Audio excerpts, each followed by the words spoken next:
Nuevamente buena tarde, tercer año grupo A. Un gusto saludarlos. Vamos a arrancar con la clase de hoy. Ya habíamos visto la sesión pasada de manera maratónica el derecho real, transformado en superficie, transformado en servidumbre, en usucapio. Hoy día vamos a hablar brevemente sobre las obligaciones y vamos a entrar de lleno a los contratos, a la naturaleza de los contratos, cómo son, qué es el requisito que ellos tienen entre sí para distinguirse o diferenciarse entre ellos, y para que rematemos esta clase y podamos ya ir colocando puntos finales en derecho civil, algunos aspectos que se abordan en la rama del derecho. Sí es importante decirles el hecho de que vayan preparando sus trabajos, por favor. Y sobre todo, yo creo que la siguiente sesión ya preparemos, voy a preparar un formato de contrato de arrendamiento y de contrato de prestación de servicios profesionales. Vamos a ponernos de acuerdo en materia para la kermés que se va a proyectar, nada más es un proyecto, entre contabilidad y costos y derecho. Vamos a celebrar un contrato de arrendamiento por sillas, mesas, bancas, manteles que se pueden llegar a ocupar y algún stand en ese tipo de eventos. Y enseguida vamos a celebrar un contrato de prestación de servicios profesionales con un animador. Puede ser un animador, puede ser un servicio como el de una batucada para que llame la atención a los que vayan a ir a la kermés, o un payasito, que son personajes que te firman regularmente un contrato de prestación de servicios profesionales. Y con estos dos documentos estaríamos cubriendo el protocolo de tener ya desarrollado el producto integrador, por lo que hace al derecho, en tratándose de explicar precisamente la naturaleza de un contrato, que es el acuerdo de voluntades, y desde luego clarificar la diferencia entre un arrendamiento, en este caso de muebles, y la prestación de un servicio profesional. Esa sería como que la directriz para la siguiente sesión que tendríamos el próximo día viernes, que esa sería la tónica que estaríamos cubriendo. Bien, de esta manera vamos a cubrir y a comenzar con esta diapositiva. La palabra promesa. Bien, solo tengo dos compañeros. Catherine, ¿qué es una promesa? Dígame usted qué es una promesa. Algo que de lo que te comprometes a hacer y pues lo tienes que cumplir porque se lo estás diciendo a alguien más y queda como tu palabra y lo tienes que, pues como le decía, lo tienes que hacer porque ya lo prometiste. Sí, comprometerme a hacer algo. Muy bien. Comprometerme a hacer usar, gozar, disfrutar, hablando del derecho. Muy bien, Catherine. Edgar Muñoz, de manera general, la palabra promesa implica la obligación que yo adquiero con relación a otra persona para hacer algo, que eso fue lo que Catherine nos explicó. Entonces, ¿qué es el consentimiento? Edgar Muñoz, se ha puesto a pensar en la palabra consentimiento. ¿Qué es consentir o aceptar algo? ¿Qué tiene que ver con esa palabra? El derecho. El consentir sería como el tratar bien a alguien. Tratar bien a alguien. Extender más la palabra. Sería La como palabra gozar de... aceptar. Aceptar algo. ¿Qué significa aceptar algo? Es como dar por bienvenido a alguien O o algo. algo. Por- Muy bien, Solo por ser el mismo. bien, muy bien. Estoy de acuerdo con eso. Pues bien, la palabra promesa de contratar en el derecho implica un convenio, un contrato, en el que una o más partes adquieren la obligación para celebrar, obviamente, un contrato, un convenio, en cierto tiempo, a cierto plazo, con cierto modo, con cierta circunstancia o característica. Y este tipo de contratos, bueno, tienen por virtud el hecho de ser unilaterales, o sea que una persona lo puede emitir hacia otra, o bilaterales cuando dos personas se comprometen a algo. Cuando vean un contrato de promesa de compraventa, lo que están viendo ustedes es que dos partes se están comprometiendo a algo, uno a vender un mueble o inmueble y el otro a comprar ese objeto.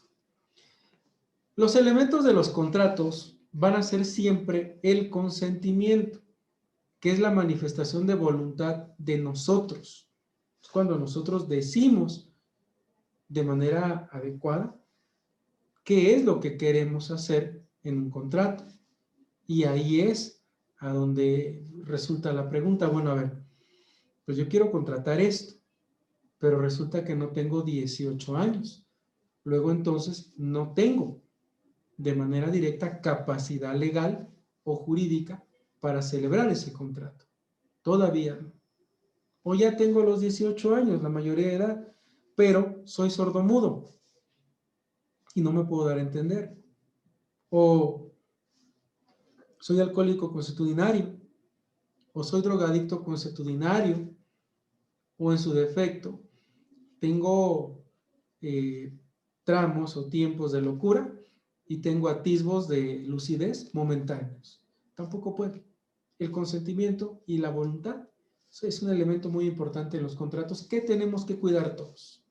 Es un elemento básico en los contratos. Entonces, esos son los llamados elementos esenciales y luego en ellos vienen, en este tipo de contratos vienen antecedentes, o sea, la narrativa de el por qué las partes pactan, el por qué las partes acuerdan, y después de ello vienen las cláusulas. Las primeras son antecedentes y las cláusulas son ya el contenido de las obligaciones que contrae uno o que contraen varios. Obviamente la promesa de contratar tiene el sentido de transformarse después en un contrato definitivo. Tiene también como naturaleza un plazo. Tiene que tener en el plazo modo, tiempo, lugar y circunstancia. Es que yo voy a contratar con Edgar Muñoz o le prometo venderle el Zócalo, que no es mío, ojo con lo que dije, el día 30 de febrero de 2021. ¿Existirá ese día? No. ¿Ese bien inmueble es mío? Tampoco. Son dos circunstancias ilícitas que yo coloqué intentando defraudar a Edgar Muñoz. Se dice en el derecho para nosotros los abogados que la promesa de contratar, al igual que los contratos, tienen que darse por escrito en un documento público o privado. Esa es la recomendación directa. Es la mejor de las recomendaciones que podemos dar, que sea en un documento público y que aunque fuera en un documento privado, se ratifique el contenido y firma. Porque en la naturaleza de estos contratos, cuando ratificas ante notario público o ante una autoridad judicial, jurisdiccional, sea un juez menor, sea un juez municipal, lo que ocurre es que este tipo de documentos adquieren fechas ciertas y determinadas.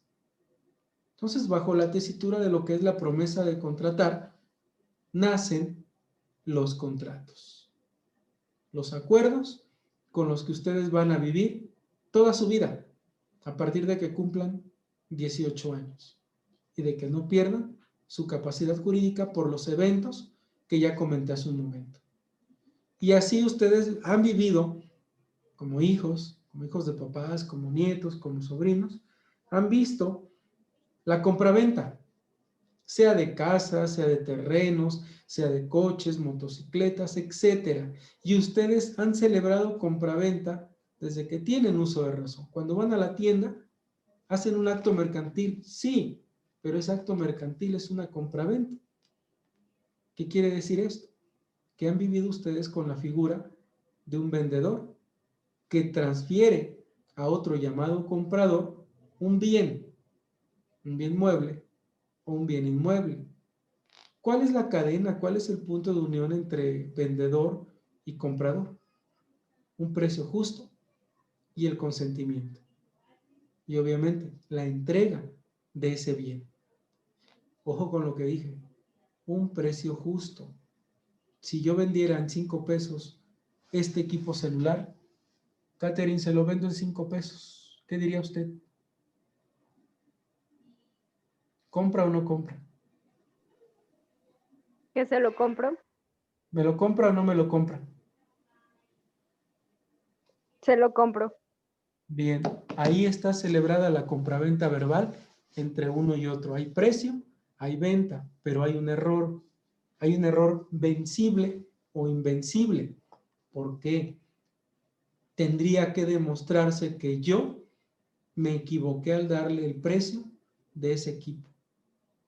En el coloquio, en el tema no vulgar, sino en el uso común, en la costumbre de las personas, muchos dicen, maté víbora en viernes, cuando compran algo con un precio menor al que ese algo tiene. Y lo hemos visto muchísimo en tiendas como Bodega Aurrerá o Chedraui, que se equivocan y la gente va y toma los equipos y los denuncia en Profeco. Realmente las empresas por imagen no se quieren meter en un problema, pero realmente en un juicio de nulidad, aunque me multe la Profeco, yo demostraría que un televisor de 50 pulgadas no vale 100 pesos, ni 20, ni 50, sino vale 10, 7, 8, 9, 15, 20 mil, 30 mil pesos. El error en el consentimiento y en el precio son temas que provocan, hijos, nulidad absoluta, nulidad relativa o acciones como nulidad o inexistencia de las compraventas. Nunca lo olviden. Cuando el precio no es justo y el vendedor pierde, tiene la posibilidad de demandar la nulidad y de obtener el pago de daños y perjuicios. ¿Por qué? El precio no es el adecuado, no es el valor real que tiene un inmueble. Y aquí entramos al siguiente debate. Bueno, en la vida común, en el coloquio, ustedes van a encontrar el contexto de lo que es el valor intrínseco de las cosas. ¿Qué es el valor intrínseco? Es el grado de avalúo real o valor real de algo. Por ejemplo, los vehículos. Los vehículos tienen un valor conforme la guía azul, y ahí está. Pero llegan a tener un valor fiscal. Y aún muebles e inmuebles tienen una depreciación fiscal terrible. Ojo con los muebles. Un automóvil, una joya, algo que pague IVA, impuesto al valor agregado, por el solo hecho de salir de la tienda o de la agencia, ya perdió cada uno de ustedes un 16%. Lo veremos en derecho fiscal el semestre que viene. 16% menos lo que cualquiera de ustedes dos compre en una tienda que valga 100 pesos, ya perdieron al salir de la tienda 16 pesos.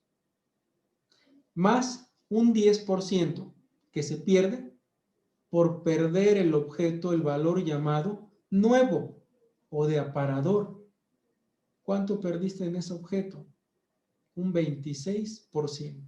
26 pesos menos. A mí no me gusta comprar vehículos nuevos precisamente por eso. Porque el valor real del vehículo, si lo pago a crédito, de entrada ya me lo mandaron a un valor más alto. Y enseguida la carta factura que me den va a presentar una depreciación para mí de hasta un 26%. El primer año. El segundo año ese vehículo tiene por mercadeo una pérdida más del 10%. ¿Cuánto perdí del valor directo? 36%. Y al siguiente año 10%, y 10%, y 10%, de acuerdo a tablas contables que más los contadores o los administradores les pueden explicar, en sentido de derecho bursátil, en sentido de derecho comercial. Ahí se ubica.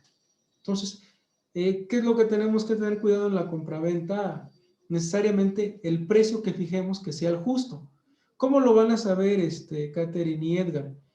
Buscar a veces tendencias en precios en Mercado Libre, vehículos, en Marketplace, en la guía azul para vehículos, en los valores que dan incluso las casas de evaluación y sobre todo el hecho de buscar el valor aproximado que alguien da a un bien para poderlo vender. Y de esta manera es como puedes colocar la compraventa.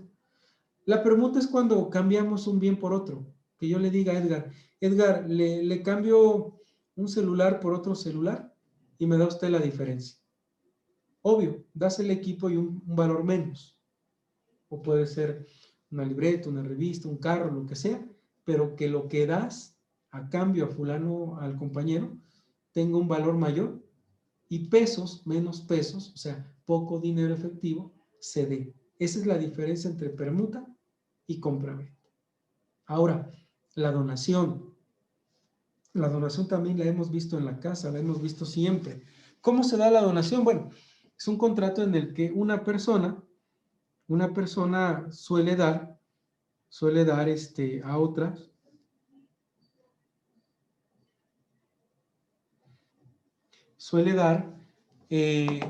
transferir un bien mueble o un bien inmueble, sea de manera gratuita, pura, sea de manera condicional, sea onerosa o remuneratoria. Las recomendaciones siempre marcan en el derecho que esto se celebre en un contrato verbal, un contrato escrito, y cuando sea escrito, bueno, que sea ante un notario público. Si es privado, sí solicitarle a tu contratante que por favor te ratifique contenido y firma ante el notario público o ante una autoridad judicial para efectos de que ese documento tenga fecha cierta y determinada.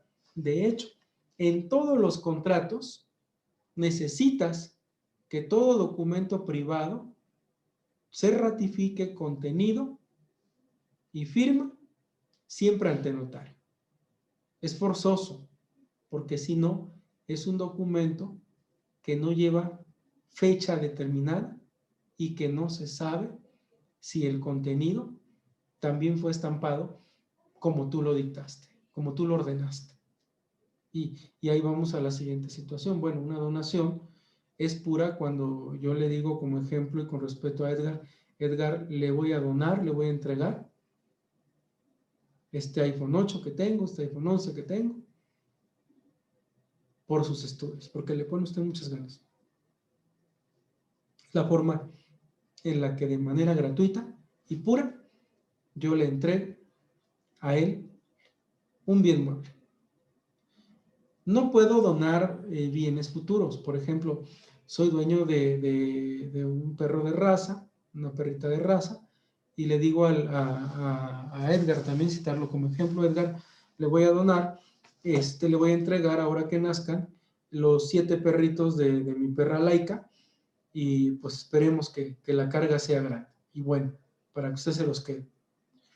Yo no sé si va a tener 7 perritos, porque tendría que tomar o una tomografía, una radiografía y verificar cuántos cachorros tiene.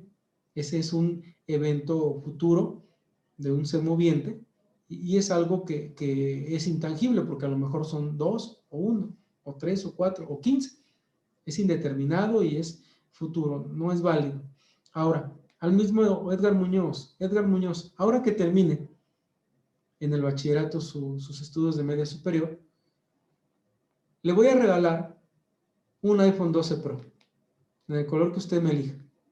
Pero, Edgar, necesito 10 de promedio general. ¿Qué tiene que hacer él para conseguir ese iPhone? Tener 10. Si no, no se da la condición de la donación.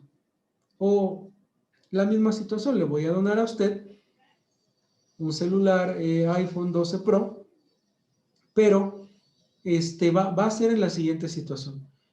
Usted va a sacar 10 en este quinto y sexto semestre y además usted le va a donar a Katherine 3 meses de transporte para su universidad, para el próximo ciclo escolar ya como universitario.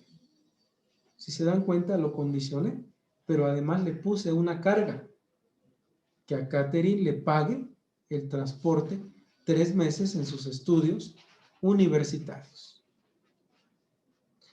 En la remuneratoria, la misma situación, pero en el sentido de que él haga lo siguiente. Le voy a donar un iPhone a usted, igual iPhone 12 Pro, ahora que termine el bachillerato, no importa el promedio que usted obtenga, pero va usted a pagar una deuda que yo tengo por 4,000 pesos en Coppel. ¿Qué tiene que hacer él? Pagar una deuda mía.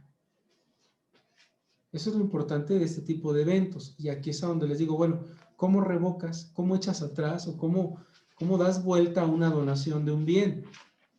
Le vas a dar vuelta a este tipo de elementos precisamente cuando surge la ingratitud. Catherine, ¿qué es la gratitud, hija? Se puede entender cuando eres buena persona con la demás gente, cuando los ayudas cuando los necesitan. Tiene que ver con eso, pero más estilizado. ¿Qué es ser agradecido?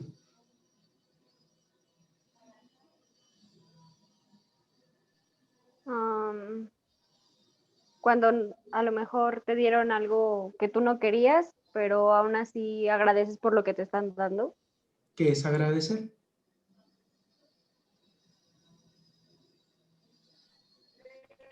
Es como expresar una remuneración hacia alguien que te ayudó con algo. Se le cortó la voz, Edgar. ¿Podrá repetirlo? Que sí es como expresar una remuneración No, no es una hacia alguien que nos ayudó con algo. no es una remuneración. Es como lo estaba narrando Catherine. Es cuando yo doy una muestra de agradecimiento a alguien por algo. De la manera más simple explicarlo. ¿Cómo? Por ejemplo, la gratitud implica el antónimo de lo que es la ingratitud, es el antónimo de la gratitud. ¿Qué quiere decir eso? Agradecer es portarme bien, es dar una muestra de pertenencia, de aceptación, precisamente de nobleza, de valores hacia otra persona que me causó un bien, que me hizo un bien. Eso es la gratitud. En el sentido religioso, bueno, por ejemplo, cuando decimos la frase, dar gracias a Dios por lo que nos ha dado día a día, Kateri, ¿qué implica eso?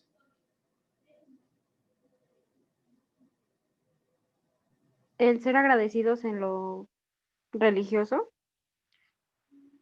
Dichos en ese contexto con mucho respeto, entonces, hija, dar gracias a Dios por permitirnos despertar, por permitirnos tener salud, por permitirnos dormir y pidiéndole que al día siguiente vuelva a hacer lo mismo o igual. ¿Qué significa eso?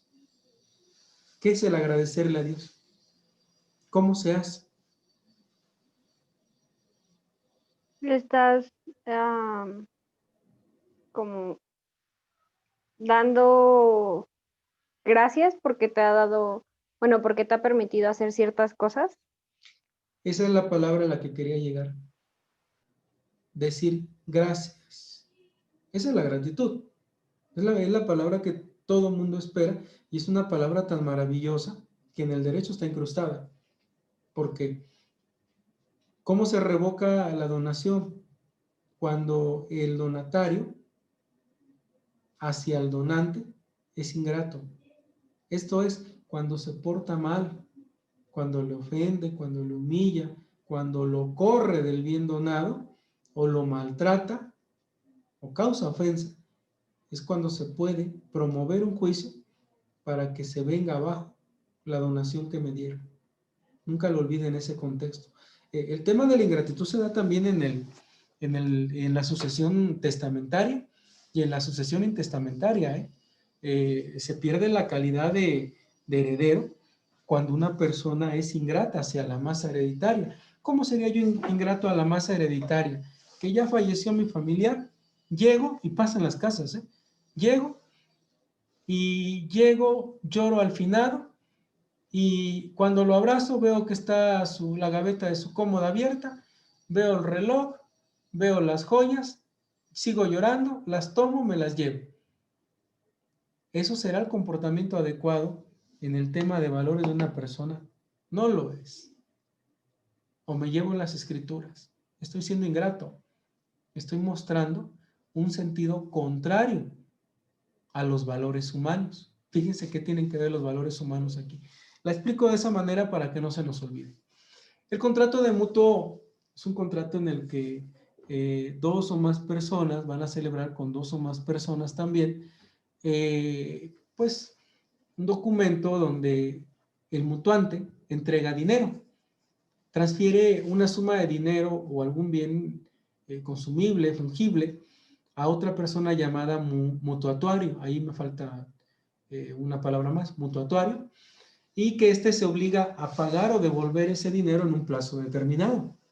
Y tiene que ser de la misma especie, de la misma calidad. Obviamente, el mutuo lo encontramos simple, cuando no pactas intereses. Y puede ser también con intereses. En cuanto a los intereses, bueno, estos pueden ser legales o convencionales. El interés legal anda sobre el 9% anual. Eso reza el código de comercio. Pero puede ser convencional también. Podemos pactar más allá del 9% anual. Regularmente se pacta un interés ordinario del 3%, ordinario, para que pueda cumplir. Y si no cumplo, pacto un interés moratorio a razón de un 10, 12, 15, 20% mensual. Así es como se pacta en este tipo de contratos. Las casas, los inmuebles, regularmente en Infonavit se adquieren a crédito y se celebran contratos de mutuo con interés y garantía hipotecaria en favor del Infonavit. Obviamente el Infonavit compra, se narra en el contrato que te presta el dinero, que te da el dinero por seguridad social para que puedas comprar un bien inmueble, pero que celebras un contrato de mutuo con interés y garantía hipotecaria en favor del instituto, para que durante los próximos 20 años le pagues, le abones el capital e intereses de manera quincenal, deducibles o con quita a tu salario, en tu empresa, en tu trabajo, y depositables a la cuenta de este tipo de institutos. Ahí tienes un contrato de mutuo.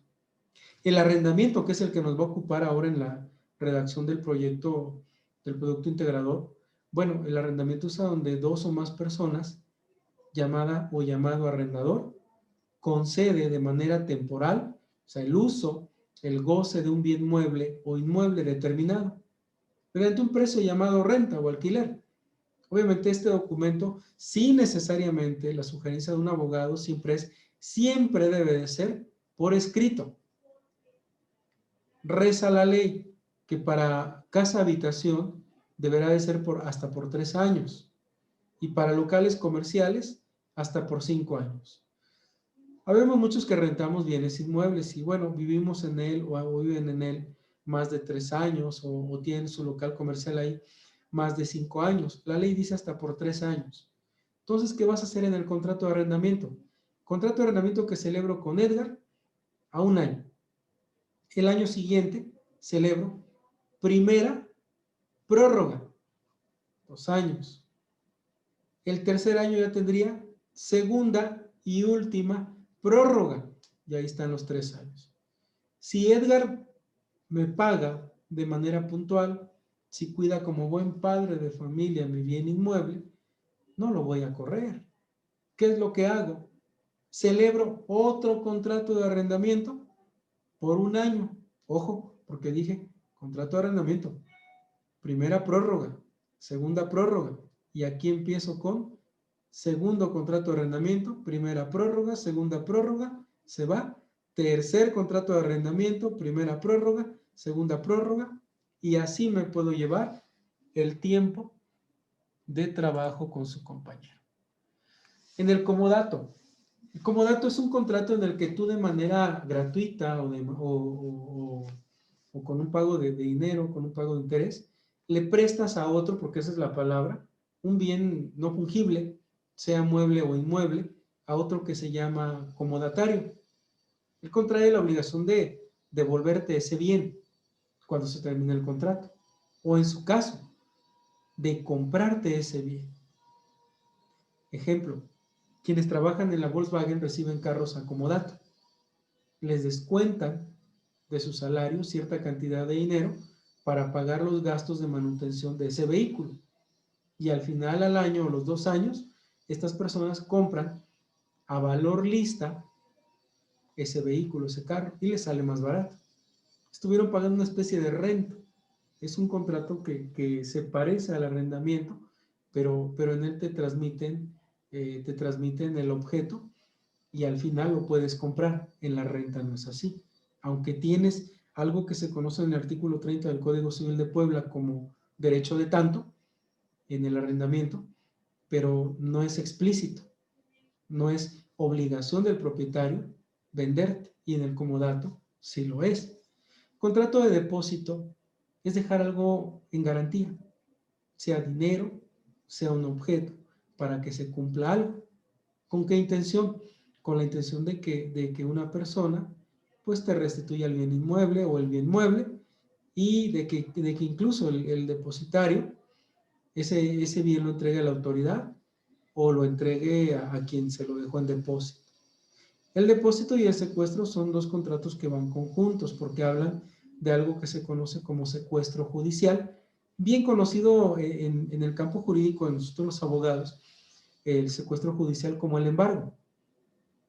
Una diligencia en la que llega el actor, su abogado, el actor es el dueño de un derecho, el abogado de él, el actuario o diligenciario, y alguien llamado depositario, para que él reciba los bienes que van a ser embargados, los cuide, los guarde, y cuando sea necesario y la autoridad se los pida, los exhiba para que estos se puedan vender en almoneda pública.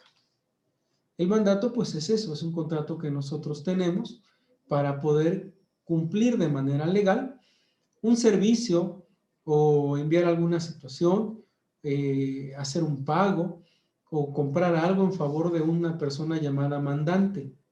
Asemeja la gestión de negocios, pero la gestión de negocios es un contrato voluntario en el que yo acepto y en el que no hay más que la intervención de un gestor de manera unilateral, espontánea, pero no continua, no con un documento como lo dice el mandato.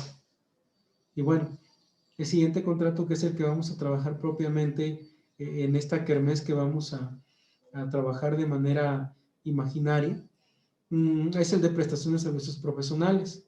Vamos a decidir a qué especialista profesional que tenga una profesión, a qué especialista que tenga un arte, una ciencia o una tecnología que lo ampare, que nos pueda servir de animador en la kermés imaginaria que vamos a llevar a cabo entre contabilidad y derecho. Entonces, los contratos que vamos a llenar en la siguiente sesión va a ser un contrato de arrendamiento de muebles, sillas, mesas, manteles con alguna alquiladora, y un contrato de prestación de servicios profesionales. Les encargo, Catherine, que el grupo se ponga de acuerdo para que veamos si contratamos un payasito, una batucada, o un animador, o un cantante, puede ser, o lo que ustedes me digan, pero que utilicemos el contrato de prestación de servicios profesionales. Bien, la fianza es un contrato que firmas para efectos de cumplir una responsabilidad o de no sustraerte de la acción de la autoridad. Este tipo de contratos regularmente se dan con las financieras cuando una persona pretende garantizar que no se va a fugar o que no se va a sustraer de un compromiso de tipo penal o de un compromiso de tipo civil. La fianza también se ve, por cierto, en los contratos de arrendamiento. Regularmente el arrendador le pide al arrendatario que le entregue una póliza de fianza suscrita por una empresa de ese tipo para que un año de rentas queden garantizados y el arrendador sepa que le van a pagar. Obviamente la fianzadora te va a cobrar un dinero por hacer este tipo de eventos. Son situaciones que tú encuentras y que en internet están fácil y localizables. Después de ello existen contratos como el de precio alzada, el de hospedaje que lo ubican cuando van y alquilan un hotel, y van de viaje y a un viaje familiar y ahí pues alquilan en un hotel una pieza o varias piezas y los derechos que se generan son por noche. Luego siguen la parcería, renta vitalicia, compra de esperanza, transacción. El contrato de prenda es el más interesante para mí porque es dejar un bien mueble. Regularmente es un bien mueble. Bien inmueble no aplica en la ley. Es dejar un bien inmueble en garantía de que voy a pagar una deuda. Yo he visto cruzados los contratos de mutuo con interés y garantía, prendaria o hipotecaria. Yo voy a dejar este celular por 5,000 pesos, en 3 meses voy a devolver los 5,000 pesos más el 20% de intereses por cada mes dentro de 3 meses. O sea, hoy es 28 de octubre, noviembre, diciembre, enero. El 28 de enero tengo que devolver los 5,000 pesos más el 20% de intereses de esos meses. Si no, pierdo la prenda. Ese es un contrato que ustedes celebran, que en las familias celebramos muy continuo y de manera pues muy seguida en nuestras casas. Bien, hijos, me quedan 2 minutos. ¿Podría Catherine dar su cierre de clase, una conclusión que le gustó, que no le gustó de los contratos? Por favor.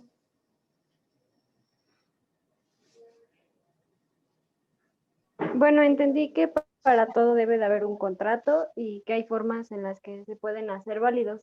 Nos dijo también que cuando se regala algo, pues se tiene que firmar muchas veces cuando tiene un valor excesivo, se tiene que acatar lo que se dice, que un automóvil vale lo mismo cuando sale de la agencia y se van devaluando las cosas conforme va pasando el tiempo y que tenemos que checar bien cuáles son las cláusulas que se firman en un contrato. Estupendo. Lectura acuciosa. Acuciosa, Catherine. O sea, lenta. Es que apúrate. No, permíteme. Las letras más chicas se deben de leer. Los puntos, las comas. ¿Se acuerdan que mucho les he dicho eso? Leer puntos, puntos y apartes, comas. Las palabras cambian si las comas las colocamos o los acentos en otro lugar. Eso no lo deben de olvidar, por favor, nunca. Bien, me despido, quedo muy agradecido con ustedes. Fijo el video, lo publico y por favor las preguntas de retroalimentación, buscando el aprendizaje esperado. No dejen de responderlas porque es parte de la evaluación. Siguiente clase ya entramos a los 2 contratos, los vamos a construir aquí en clase para que ya la semana que viene yo haga mi cierre y me dedique la semana 5 y 6 a ver los últimos temas que tengo, pero desde el viernes yo ya esté preparando mi producto integrador para que todos tengan esos 3 puntos preciados que en contabilidad les van a servir mucho para el 10. Dios los bendiga, Catherine y Edgar. Un saludo a sus familias. Muy buena tarde. Hasta luego. Hasta Hasta luego. luego.